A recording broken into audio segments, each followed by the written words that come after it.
Okay, hello and welcome to Tell Us Your Effing Story, a podcast by franchisors for franchisors, where we go behind the scenes with some of the most interesting characters in the Australian franchising sector. I'm your host, Bruce McFarlane, with my co-host, John Sully, and today we're speaking to Scott Enno, CEO of Flooring Xtra. Welcome, Scott. Welcome, thanks for having me. Righto, Scotty. Tell us your fucking story, mate. John, it's franchising story. Sorry, I'll get it right at some point. So let's go right back. So before we get into the franchising side of things, so where'd you grow up? What did you do as a kid? What was the early influences? Yeah. So it started. Grew up in Adelaide, born in Adelaide. So don't like to admit that too often. But so we left Adelaide when I was 8. There's a link here. My dad had a sort of hit the point of where he was working, where he wanted to be his own boss. So he then bought a franchise, which was in carpet. So that was in a regional town called Berry, out in South Australia, a little town, about 8,000 population. The catchment was probably 25,000-ish up on the Murray. So we moved up there, and then, give or take, 18 months, 2 years into it, business had gone fine, performed, all that. But Mum and Dad realised it wasn't the opportunity with schooling. Brother was heading towards high school, and they were contemplating, do we send him back to Adelaide? Boarding school, which my mum went through as a kid, didn't want to do that. So then he was looking for an opportunity abroad in the same business. So he was able to sell the business, and then we were originally moved to Canberra just for a very, very short period of time at one school term. And then a couple of things happened. My grandparents got ill, who were back in the Mornington Peninsula. So Dad ended up coming back and bought a Solomon's franchise, like in Frankston. So back when they later fell over and have come back under new ownership. But yeah, so that was sort of, I suppose, the pathway through, and then so I came back into grade 5, and then so I did all my high school here back in Melbourne. What was he doing before that? So the link, and this links to carpet and flooring. So my grandfather was originally with a company that was in the 60s, 70s called Patterson's. It was like a furniture, and they had a flooring department, and they existed through sort of various parts of Australia. And then he went across to run a company called LeCornew's in South Australia, which is sort of, I suppose, very well known there. They actually converted the old, I think it was the Chrysler factory in Adelaide, in Anzac Highway. They converted into a showroom, so it was humongous. It was, I don't know, 5 acres or 10 acres or some crazy number. And so so my grandfather was the director of that business, and my dad was the sales manager of the carpet side, the carpet part. So, and then it was family. There was my dad was similar age to the kids that were coming through, so he sort of got to where I probably could get to, I think, and then obviously the freedom to do his own thing. So it sort of goes back. There's the sort of the fluff in the vein sort of jokes that go on, it was sort of born into it. Did you work in the shop as a kid, or? So I did little bits and pieces once, from high school, sort of different stuff, like pretty normal sort of thing on a Saturday morning or school holidays, those sort of things. You go in for a couple of bucks, but mainly it was actually like both my brother and I both got pushed out on the tools with the installers, lifting furniture, pulling up old carpet that's full of mistreatment from tenants and the worst of the worst, and it was good. It was like you get a grounding in what it is, and all that stuff. So older brother. Yeah, right. 2 years older. Yeah, okay. Yeah, and so big on, and played a lot of sport as a kid as well. So more down the sporting path than the academic path at school, I imagine. I'd like to think I was academic. I was going to study economics and just didn't turn up. But no, I did all right at school. Maths was a strength, so that was good. That served me well. But certainly sport was a good, sort of a good outlet, and also a good teacher. I think a lot of the things you think about in business, there's a lot of parallels. If you've played sport at a reasonable level, you can take a lot of things with you, which is good. Mm-hmm. What were you playing? What sport? Footy and basketball. Right. Pretty standard. So what were you better at? Oh, better at basketball, but then. It's funny because now my kids, both Blake and Summer, are both playing rep basketball for the club that I played for, Frankston Blues, and but it sort of stops at about 16, 18, depending on it sort of runs, stops or isn't. So I switched back to footy and played local footy and had great experiences, and because you're only a little fella, so were you a rover or something? That's it, exactly. Little and fast. Yeah, back then. And your brother, too small for basketball, unfortunately. You got to be. It was pretty, land of the giants. Yeah. Now it's come back a little bit, but anyway, 20 years too late.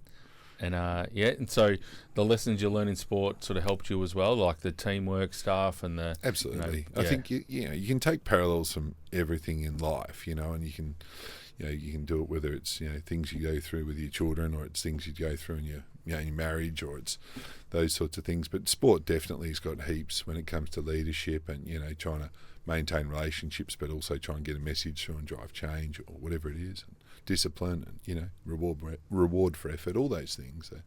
They all line up. Was your mum working in the businesses as no, well? so mum never. Mum was a nurse, so she was a registered nurse. So that was her career as such, and then stopped for a period.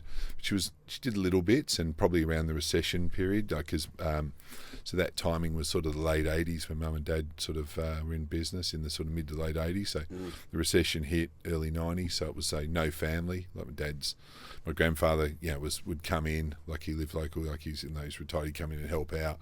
And it was very much that. And so Mum would be doing the books, I think it was all manual stuff at that point, and that. So, but that wasn't her go. That wasn't, definitely not. And she went back to nursing later, which was really good for her from a career point of view, because that was what she was more passionate about. And did your dad like doing what he did, or was it just that was the family thing? No. He's very much like he enjoyed. I mean, I think all industries, beyond the product or the service or that, it's the people, and you get to know them, and there's all of those things. And so I think he certainly enjoyed the people. He's a natural sort of salesman, personable guy. So he enjoyed that, and the business size suited him, where you're the real face of that business in that sense. Real sort of sales, semi-entrepreneurial. So fitted quite well within that system. Like I think with Solomon's back in the day, I think it was the second largest in the country back when they were very large at one point before they went broke. But why did they go broke? Yeah, they were bloody massive. Actually, don't know all the ins and outs of it, but the family behind it, it went through whether they just overgeared and the recession took a toll on them, and then they ended up. I'm not sure. I wasn't close enough to it. So yeah. And when you're at school, what did you always think about following into the family business, or was there was it was distant, like it was the thing you never wanted to do. Yeah. It was, I think he was thinking of something else. Well, sporting probably. career, Sport, going to be play AFL footy. I think all those things venture into your mind. It was the year of Michael Jordan, so his paychecks were looking pretty healthy. Yeah. But all of that, I think I didn't really know, to be honest, and I think that impacted me dramatically at school in terms of really locking down. I really admire when you see someone young at 16, 17, they're doing their VCE here, and they really know what they want to be, and they've got that passion for it. They lock in, they give absolutely everything. I felt like I was trying to keep my options open with the subject selection and then studying, but I think you probably cost yourself 10 or 15% in your marks by not having that, giving everything. So and so I ended up. I think it was an economics degree that I got in, which was not really what I wanted to do, and probably, in hindsight, something like accounting and that would have been better suited to skill and in that. But in the end, done the degree on the job. So, yep. Yeah. And you so when you were finished school, got some jobs in the outside family business. So what sort of? No, not really. Oh, well, yeah. So I did basketball reffing just for a bit of cash. Yeah, a bit of money. That's right. The little envelope. It was always good to get that. And then I sort of did a deal, if you like, with my parents that I said I was going to not go to uni. We did a trip over to America for basketball in the January after I'd finished school, and we in that December-January period, and sort of had an agreement I was going to work for a year. So I got a job, and I think, I can't remember who it was now. It was selling security systems, I think it was. And Dad said, "Oh, that's ridiculous. If you want a job and you're going to do selling," because he sort of organised the job for me. So I got a job back selling carpet. So through that, I ended up doing that for a couple of years, which was good. Sort of reasonable performer in terms of got some good figures, and And you know, like it worked well. Like that first year, I was able to save a deposit for a house. So shows you how much life's changed. You know, as an 18, 19-year-old. Yeah, so I bought a house before I turned. I think it was just before I turned 19. We bought that. My daughter's shaking her head right. Yeah, well, it's quite funny because it just saw it going up for sale. It's like 7-fold increase, you know. And what did you pay for that? Do you 90 remember? grand, yeah. So Where was 89 the and a house? half. South Frankston. Yeah, so just up off Carr Street for those that know that area. Yeah. So yeah, Good little spot, too. yeah. So it was quite funny, but yeah, you sort of reflect on it. Yeah, well, it's changed. But it's really, you know, obviously having a sense of, you know, setting yourself up and, you know, the good foundations that, you know, getting into the property market at such a young age is such a good thing to have, you know, absolutely. allows you to borrow, you know, for business and other things. Yeah, and sales obviously enables that in the sense it's a well-paid job. So, you know, if you perform, generally speaking, it's a well-paid career. So you do get that opportunity of reasonably good earnings pretty quickly, which I was able to do through commissions and stuff. So sort of saved a bit, and living at home, obviously, you know, so that was good. And back in the day, went to Aussie Home Loans to get the loan when they were just coming out of the ground. Back when they weren't a broker so much as they were lending their own money. The low doc loans. Yeah. No, well, this one was it was quite funny because I hadn't worked long enough, and they made my mum go guarantor. So I remember that on the. Were you getting cashies at the footy by this stage? No. I'll tell you, I can put it on the record. I never got paid for playing footy. I didn't take money from the club. I was fortunate I didn't need to, and sponsored the sort of part of the negotiation for sponsorship. And Well, because it's local footy, it's all about, you know, a lot of people that they can't afford to get injured because they can't work then and they're not earning a buck. So. Better players than I got looked after. There's some big numbers get chucked around. Mate, you must have been a good salesman if you ripped out a deposit for 90 grand house.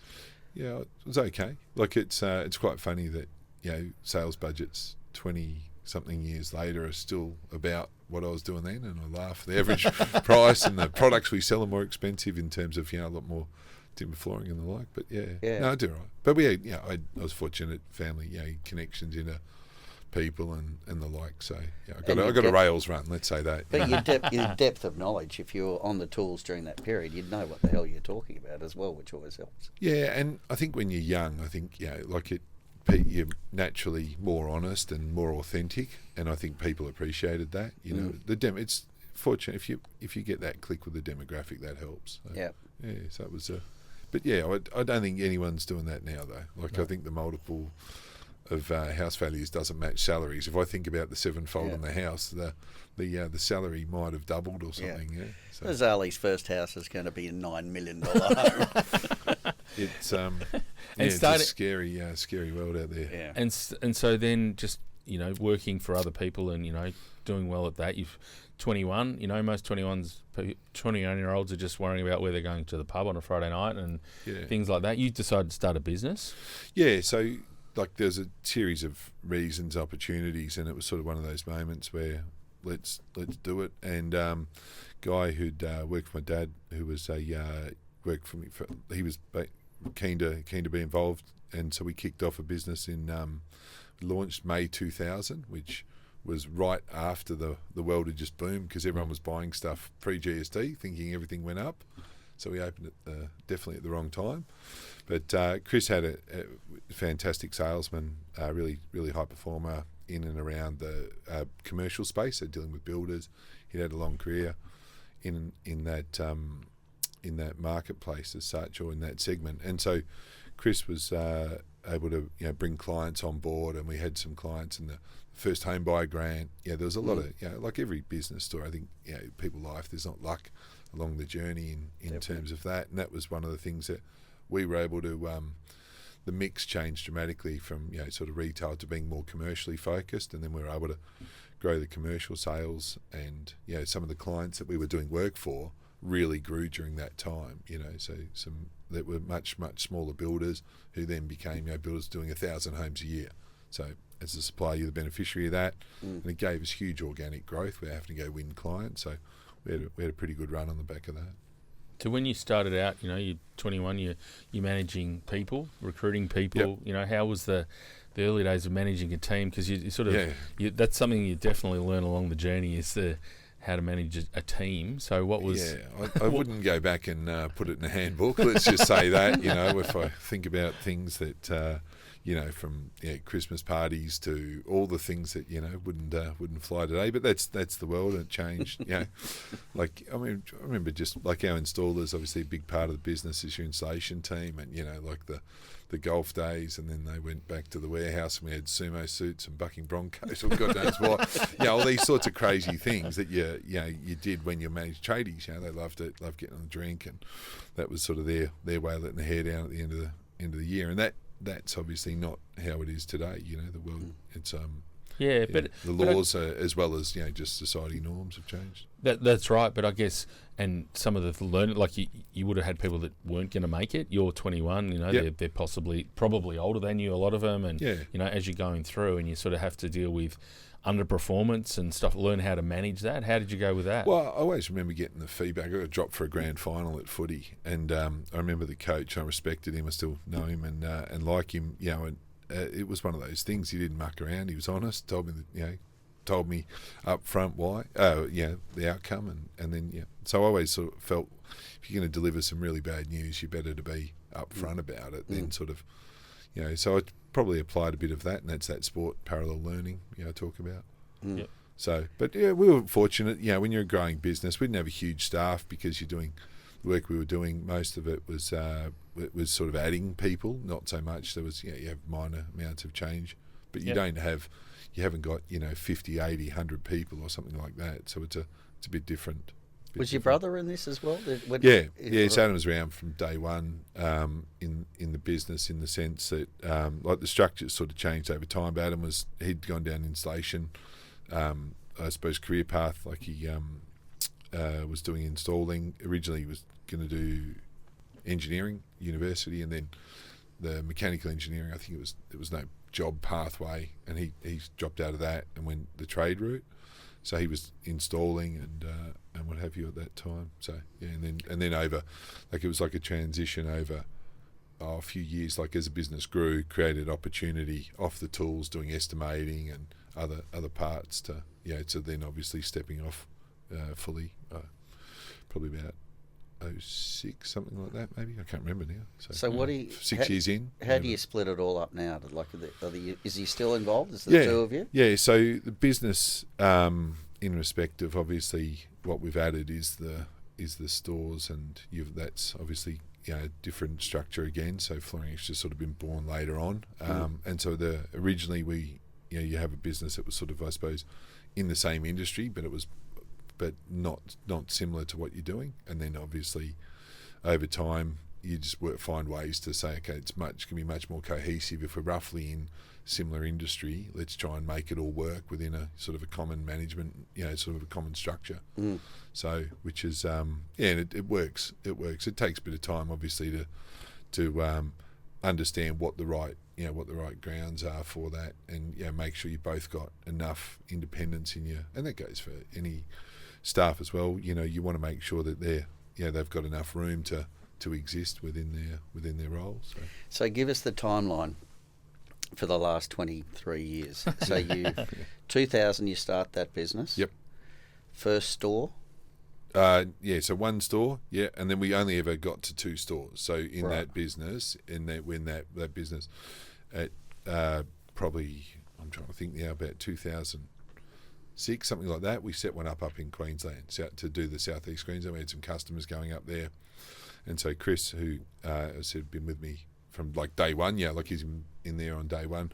Chris made the move to move, or made the decision to move up there, if I say that, like we spoke about what the opportunity was. He was up for it, and he and his wife moved up, so they moved up to the Gold Coast, and we're up there. So that was like store 2, and then that existed, and then where it really changed and how it was in 2009. So in 2009, I was bored with the business. Like it was going through its motions, like what you would expect, but it was on a day-to-day I was sort of struggling to find the enjoyment out of it, if that makes sense. It was going really well, and I was looking for other opportunities. I sort of looked at going back and doing some education, done the sort of preliminary recognition of prior learning to do an MBA, someone I know, done that, and he found that really good. So I was looking at that, just looking at other things, just for what does it look like. I suppose it's probably common, and we'd just recently had our first child, so it was sort of like just a point in life. And then as a business, we were part of a buying group, so this was, I suppose, very common. It was a buying group that was based out of Warrnambool called Independent Carpet Retailers, and the guy who owned and ran that business he ran it from his farm. It's actually in Woodford, which is about 10 minutes out of Warrnambool. So he ran it from his garage, which was effectively, or actually, his daughter had a property, or a house on his property, and he took the garage and converted that into the office, because originally he was running it under his house outgrew that. And so we were part of that, and in middle of 2009, and unexpectedly, he wasn't a young man, but he was, his name Ken Armstrong. He was a really fit guy, didn't drink, didn't smoke, so when I say fit, like healthy in that sense, and he passed away, had some complications post-surgery. So we were in that buying group. There was I can't remember the store numbers, but there was a fair few stores, some in every state, and the buying group that he was running was sort of left somewhat rudderless, if that makes sense, because it was sort of very much, he dominated the structure, and he was going to live forever. So over a series of months afterwards, some different things sort of occurred, and it ended up being that myself and another store, Chris Sheen, so another Chris who was who had a store in Ballarat, it was part of the group. Chris and I bought the group from his estate, in effect. His wife didn't want to keep it, and so we bought that buying group, which was, it was an interesting business. It was sort of a bizarre thing. It was like a business that was run and coordinated out of a garage down in Warrnambool, or Woodford, as I said, and he's doing like 50 million revenue, like it's very strange sort of a business. The archives used to go down the duck shed, and this very paper. It was just, crazy sort of a...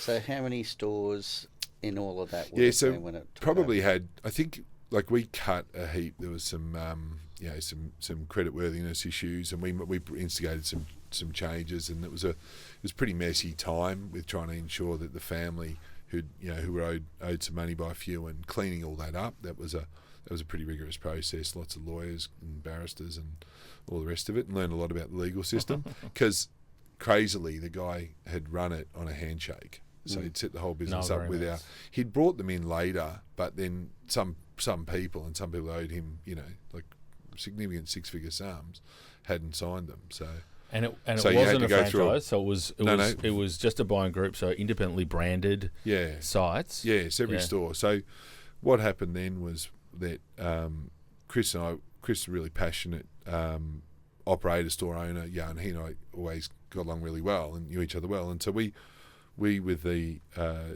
Steve, who had been employed to run the group, so we were for us. So Steve was heavily involved with Chris and I and some other people in terms of saying, okay, we need to get a brand. That's what people want. So we came up with the idea to set a branded option up, which had a lot more, because there's a lot of things you obviously bring on, and really launch that parallel. And so it was going to be a Model A and a Model B, if you like, without sort of being neither's better. It was which one suited, and that was the concept to how we did it, if that makes sense. And so we did that. We're going through that process, and then midway through that process, what are we talking now? Must be June-ish of 2010. We were introduced by one of our suppliers who also operates in New Zealand, and said, look, you should speak to these guys. They've just set a group up in the last 2 years. They've done well. They're a customer of ours, and they introduced us.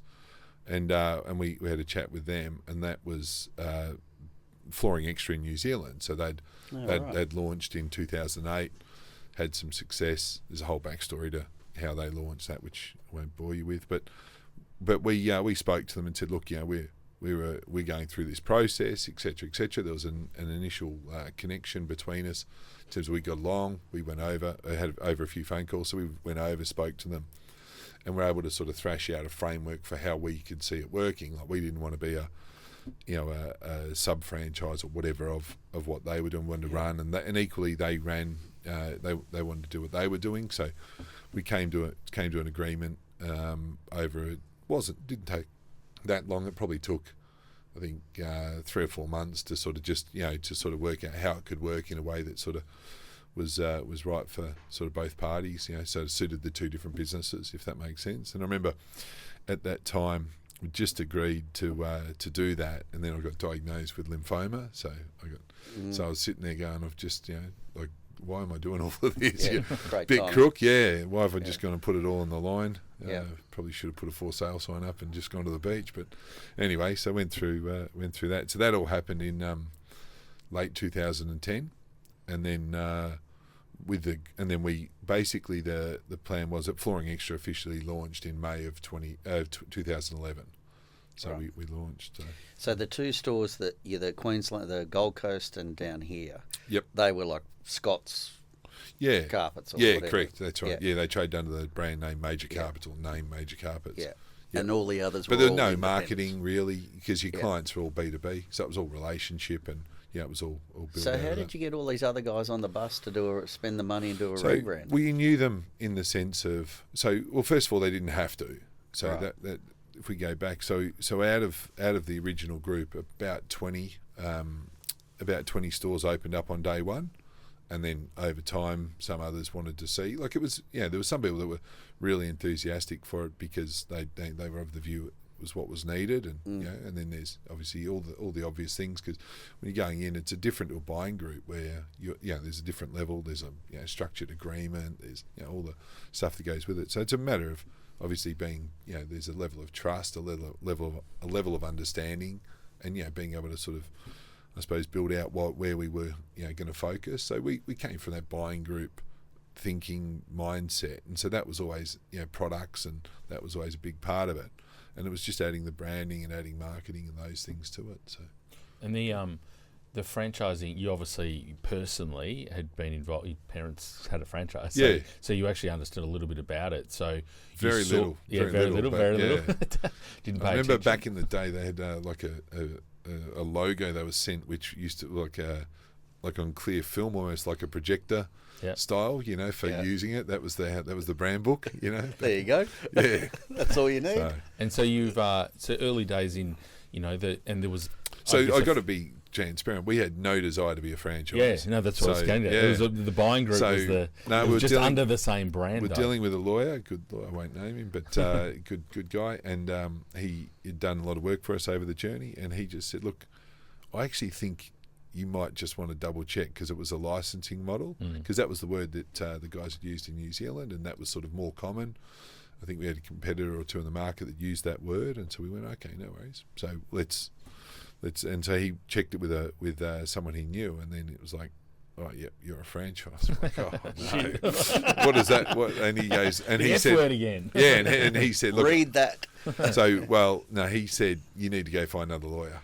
He said, like, we have a position on franchising that is basically never sign one, never signed an agreement, and we don't believe in it, and he just pushed away, and that was his default view of franchising. So we went to someone else who'd dealt with it a little bit more, and understood, and there was a huge education, like for us, because we were very operational, coming from the running of the store. That was the background, to then saying, oh, you need to have this, you need to do this, why, and so we went through all that process to sort of get what was version 1 of our agreement together, and so build out over time. And you had to, obviously, as the franchisor, you've got more obligations. It's not just about the franchisees; it's all about disclosure and what you can and can't do, and also, I guess, people coming into the group and exiting the group, things that you had to do. Did you have to early challenges with any of that? And I mean, there always is. I think that, like, inevitably, and like the group structure had existed. So, when we launched Flooring Xtra in 2011, the group was effectively 30 years old. Like, it had gone from 3 people getting together in a lounge room once every 3 months. But that was sort of the formation that went back to 1981. So, in regards to over that journey, stores had come and gone. There's obviously businesses, succeed, failed, ownership transition, all the obvious things. But for us, it was really just about going through and understanding, like making sure if you're bringing someone on, they had a sort of desire to go where you were wanting to go, and that's I think a big learning is that piece where someone might be a great business person, but not everyone's a great fit, you know, in terms of because you know, and helping people understand it's not a binary success or failure. This is our way of succeeding. You could do another way. You could go do things differently and still succeed. And a lot of people view that, you know, when you start talking about frameworks around operations or anything that exists to this day, they sort of, you know, if you resist anything where they want to change things, some people think you're saying they're going to fail.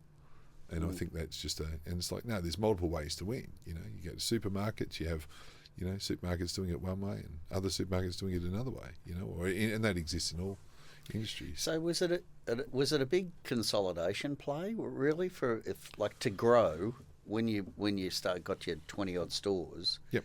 Were there at that time in the early 2010s, were there a lot of independent flooring companies that so, like you had in Berry or whatever? Yeah. So there was, although if I look back through, I haven't done the numbers, but we did very few conversions outside of the stores in our group. The majority of Flooring Xtras that weren't part of independent carpet retailers, flooring stores that exist, were greenfield sites. Right.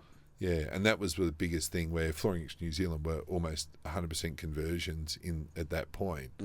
So, yeah, we sort of expected it to be more conversions, and that was probably one assumption that we were out considerably on. So what's the model? Are they Flooring Xtras? Are they like 1,000 square meters, plenty display?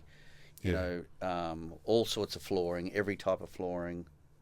Yeah, so we our core categories are like carpet, vinyl, laminate, timber flooring. Used to be bamboo, not so much, but vinyl sheet and vinyl modular. Some of our stores, a few do some ceramic tiles, but it's not a core category. Some stores have rugs. All stores we sell rugs online, but not through. They're not stocked in every shop.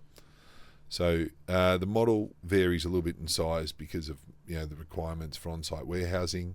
So depending on where you are in Metro, that can be a little bit harder. So a store can exist from down at 80 square metres if it's really got to be in a really tight Metro location, and through to, like we've got some stores that are, 1,500 square metres or that really large, where they've got significant on-site warehousing, which might support that business, might be strong commercially. So they need to hold a lot more stock, bigger showroom, more office space, all of that. And owner so there's a spread, yeah. So we've tried to build a model that enables people to succeed in markets of all sizes, because ultimately the product's sold all across the country. So we have, obviously consistency in positioning and all of those things, but making sure that the structure enables someone to exist in that town of 7,000 people and still be able to run the store successfully, or exist in a really dense area of Sydney. So. And the products yourself, I know I've heard you talk before about, early days it was all about carpet. Yeah. And that's evolved with all the different products you're talking about. Yeah, we're like 80% carpet, 20% vinyl pretty much at the when we first, in that 2010, 2011 period.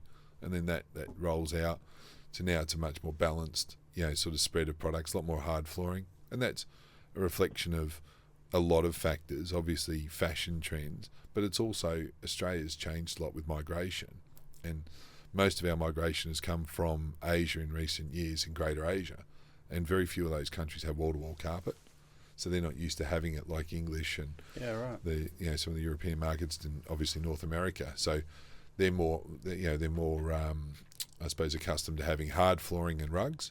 So that's been a shift in the landscape. So the market's adjusted accordingly.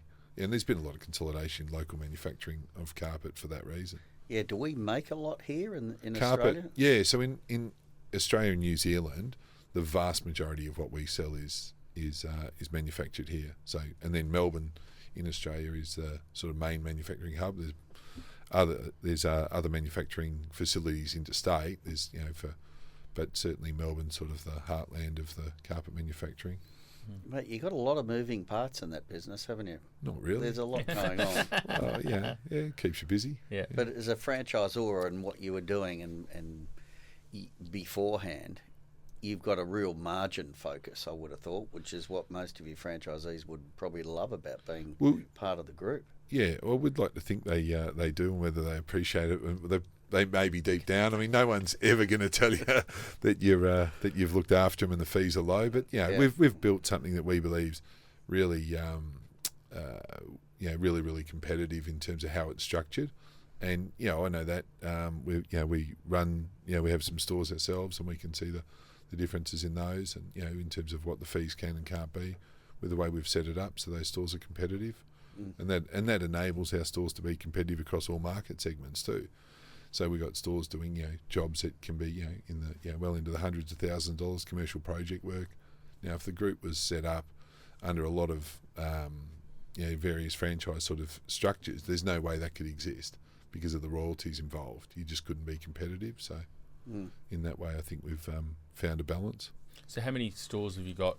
Over 100 stores, I think now, but company owned compared to franchise. Look, we're more than 80% of our stores are franchised. Yeah, so I'm not sure of the exact split today, but we've roughly, it's probably, give or take, I think it might be like 88-12, something like that. We've got JVs, a couple that are JVs where you've got an interest with others, or no, that was tried that early days.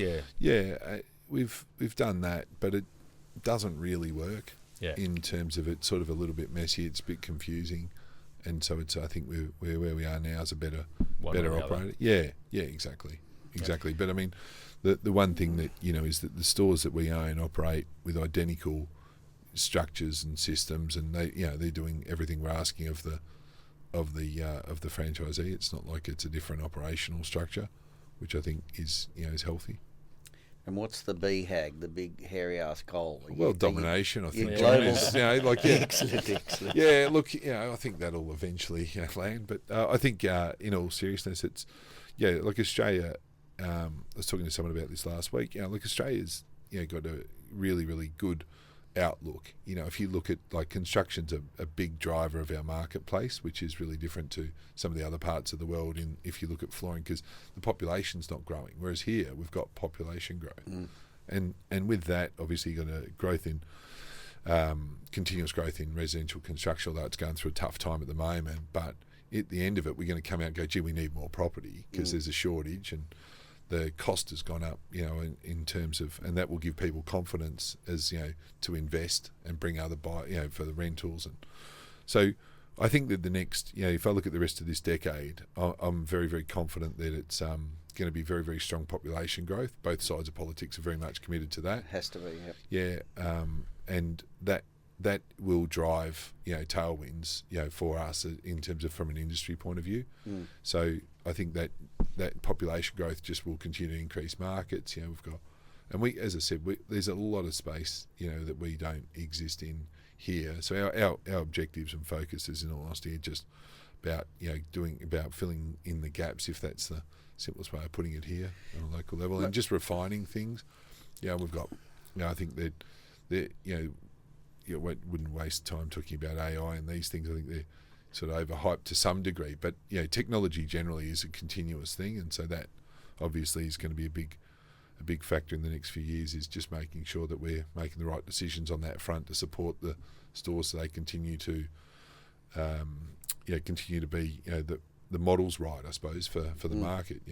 With online, what's the role of online in respect to bricks and mortar? We're built around a bricks and mortar model, so that'll But we were talking before we started that you said you wouldn't bring that up.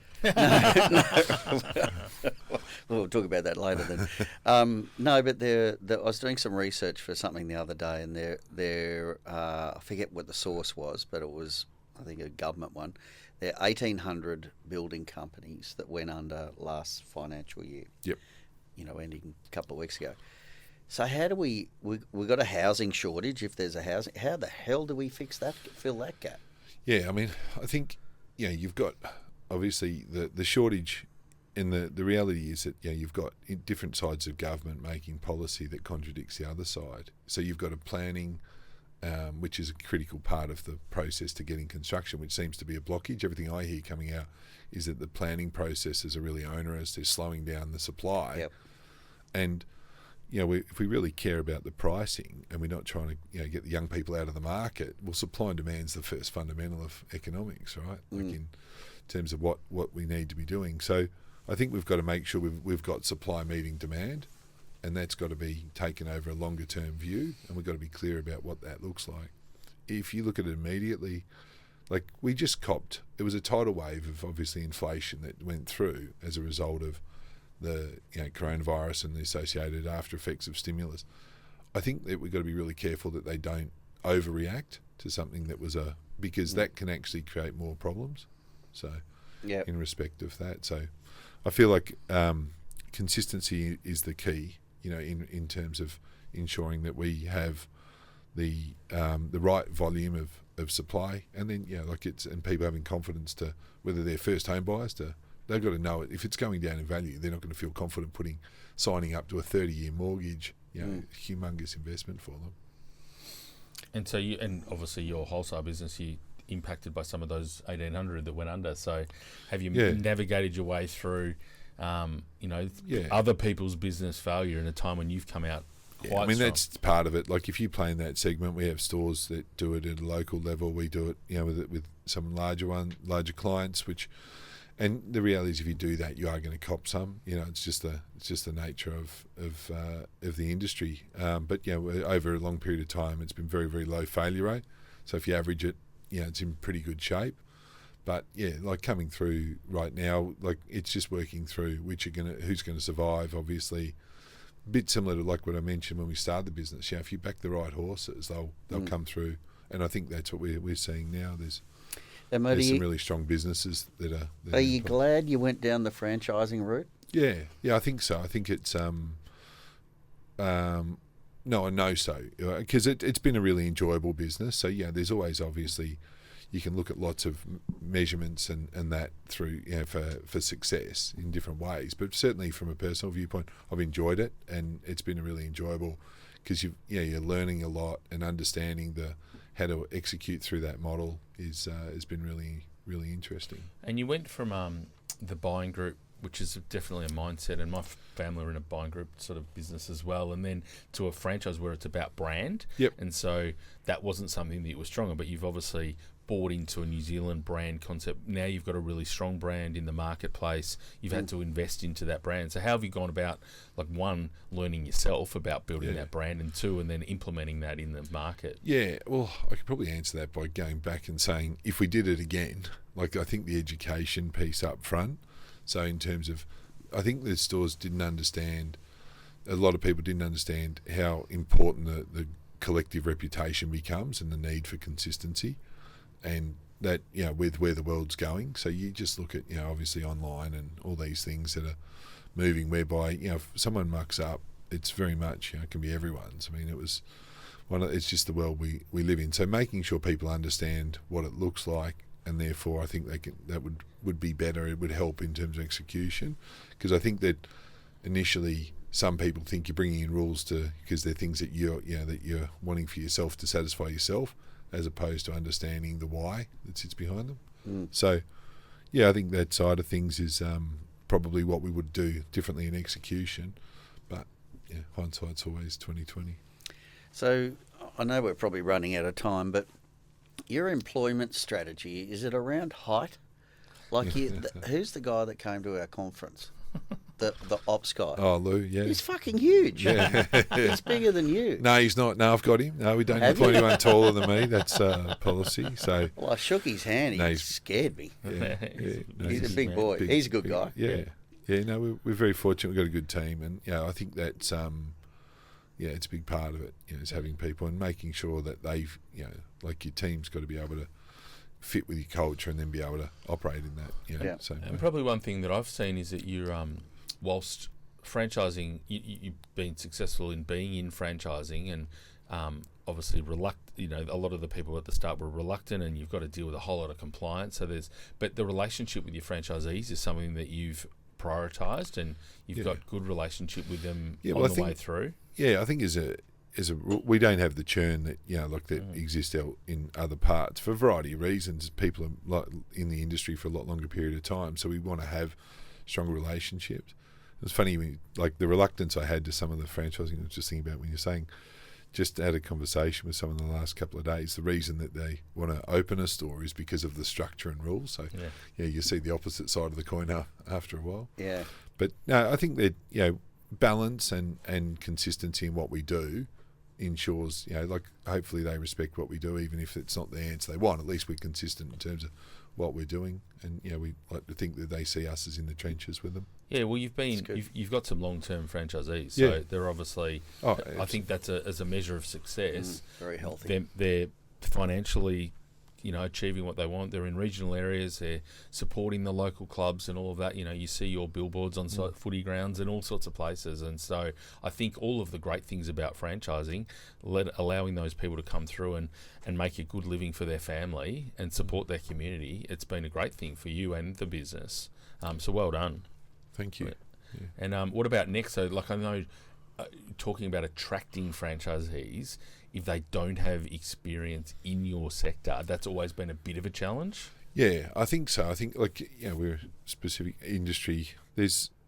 Everyone thinks everything's more complicated than it is when they're in the industry. You don't understand. You're from outside the tent, not inside, all that stuff. But I think that it's going to be a need is going to be there to be a lot better at training. There's no doubt people's careers will change more often. So the duration of a franchisee will diminish over time, I would imagine, going in the future. And whether kids want to take over family businesses where they've grown up in them, that's something which will also be a challenge, that we may face. So it's going to be interesting. But and obviously that we've got a lot more people who haven't grown up in Australia who are coming into Australia, who are then looking to go into business, and so it's helping them understand and just the various operational and cultural sort of, I suppose, pieces and delicacies to each area that they need to understand.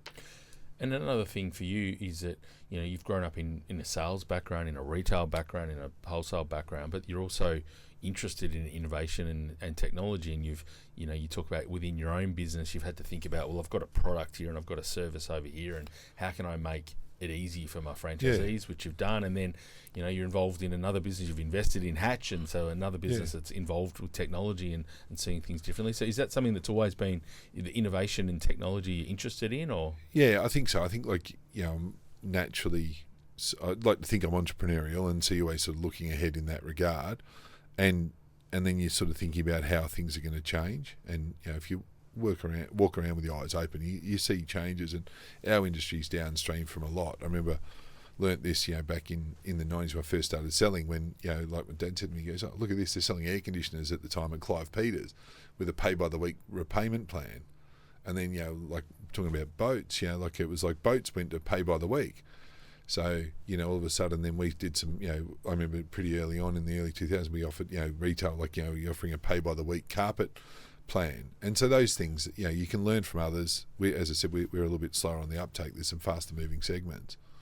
So I think they're all little things. But tech's obviously a huge thing. But I'm not a believer it comes in the mega waves that people sort of make out. I think it's just continuous, Yeah. Everything. Constant evolution. Yeah, absolutely. There's been disruption going on forever. Yep.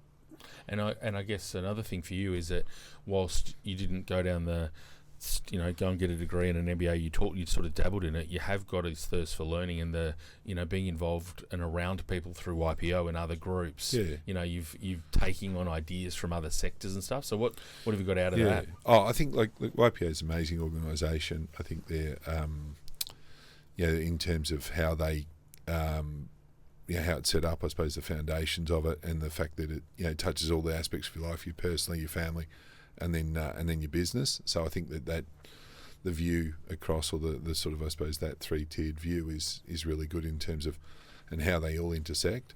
But certainly the network, like locally here in Melbourne, has been fantastic, in terms of, and just the opportunities to learn it from other experienced business people, who are succeeding in, whether it's in as software in the really fast moving, or it's people in some of the really slow moving, talking to people who are in the, farming, agriculture, industries that are thousands of years old in terms of, and so you can just see such differences, and you can learn from all of them in terms of how they're operating, which I think is really really important. And I, doing a little bit of research, Googling, and found an online interview of you as a rock star in business world of Cambodia. So, tell us about the I think, maybe Cambodia. Okay.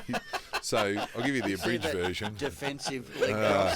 No. It was good. So we went over through with some friends of mine from YPO. We went across. We were in a forum together, and we went across one of our members, Matt Kerr. He runs a business which is in the real estate industry. So he runs the real estate portal over there. So we went over, visited his business. They're really successful in that market, and through that, we met with a couple of companies that they're interconnected within that local, in that local industry, property development and the like. So it was good. It's something we do because obviously we meet, regularly here, and he'll talk about his business, but to go and actually, visit his office in that particular, they're in a fair few emerging markets. So it's quite an interesting business, but Cambodia, they're really got a dominant or strong position. So probably not going to open a Flooring Xtra retail site in Cambodia in the short term. I think they're a little short, but they're certainly not tall enough. No. I think that the similarities for us with being obviously built around a retail proposition and less about like a unique product. The product matches the market, but it's very unlikely you could expand any of those markets because they don't really have anything. It's all supplied through builders. So if you were looking at the business opportunities, it's mostly around the manufacturing of products. Yep. And they're very aggressive. Cambodia looking for that, as Vietnam did years ago. Bring manufacturing in. And going back to looping back round, we started with family, but back to family. Yep. So obviously, you mentioned the lymphoma and health challenges, yep. and families obviously important. Sport, family, all of that. How you're finding running such a business with lots of moving parts, as John said, being able to manage coaching basketball, rep basketball, managing the kids, and all of those things. You prioritise a lot of that. So I think I remember the saying, I don't know who coined it, but if you want something done, give it to a busy person. And so I think that in a way, I think you get more when you're busy. You actually become more productive because you don't have things just filling up that space. So in that way, I think that's part of it. But certainly, I think all the things, they're all good. They take you out. They get you away from just sitting there staring at something endlessly, freshens your mind up. So all those things help. So. Yep, and are you a good coach? I'm constantly improving. So, got a good record. Yeah, well, I'm at a volunteer status, and I don't think I'll make the cut to the professional level. I'm not seeking to be a professional. No. Very good. So, how are we going for time? Well, my last questions are around tips, but if you've got any other things, mate, I've got shitloads. But you go. You wrap it up because last question. Come on. No. Look, it was. You must be proud of what you built.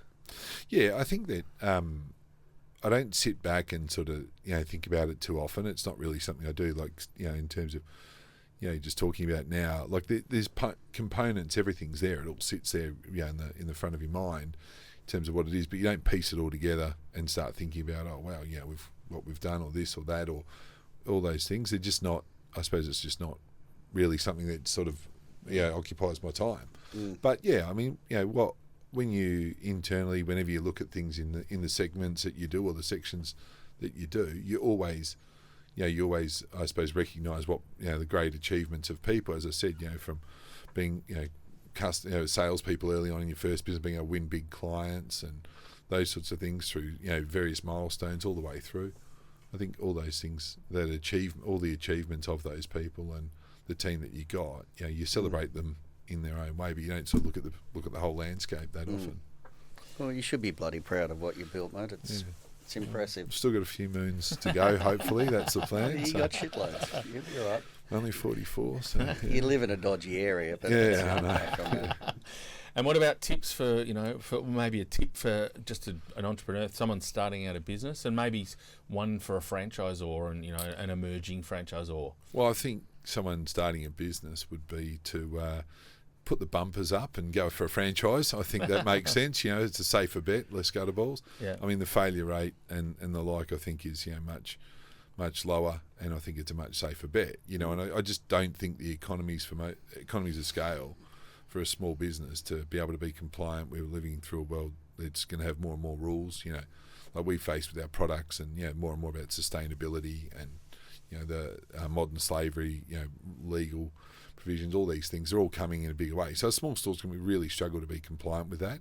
So or a small business in various forms. Whatever industry. Yeah, correct. Yeah, it's going to exist across all. So I think that a franchise, is a very, very good option. I genuinely believe that it's the right option. Then you just got to find the one that's the right fit for you. Yep. And that's why I think Hatch has got, I really believe in what Hatch can do, because it's, if you're not sure but you have a desire to go into business, being matched to a business that suits your profile makes absolute sense. Yep. Because you just never know. And, so done well, I think like a dating app, it can work really well. So, yeah. And what about franchisors? So, I know you get involved in franchise things along the way. Yeah. So what sort of, if you're a franchisor, you're struggling, you're not sure what to do, you've got 5 franchisees or 10 franchisees, what would you say to them to keep plugging away? Well, I think it's ultimately, they've got to be able to go out and get the feedback and come back and make decisions. That's what you've got to do. So you've got to listen to all the various stakeholders, and the like. So you've got to listen to your franchisees, understand, keep your finger on the pulse as to what's going on and understand what they're going through. I think that if you spend all your time sitting in an office and you're not actually facing the real world, I think that's a dangerous position. I heard a quote by of Solly Lou, where he called it the MBWA, where it was management by walking around, and he was talking about that was the failure of Meyer or whoever it was, and he goes and visits his store, understands what's going on in them, understands the challenge, and I think that's the key, because it's very easy theory, and in reality is very different. So no matter how big you get, you need to understand what's going on the ground. So, I think the successful franchisors are connected. Yeah. Whether that's running a store or whether it's actually visiting the store. I think they're just getting feedback from the from the coalface without it being filtered up through people who might choose to leave stuff out. Because it definitely gets diluted on the way back to you.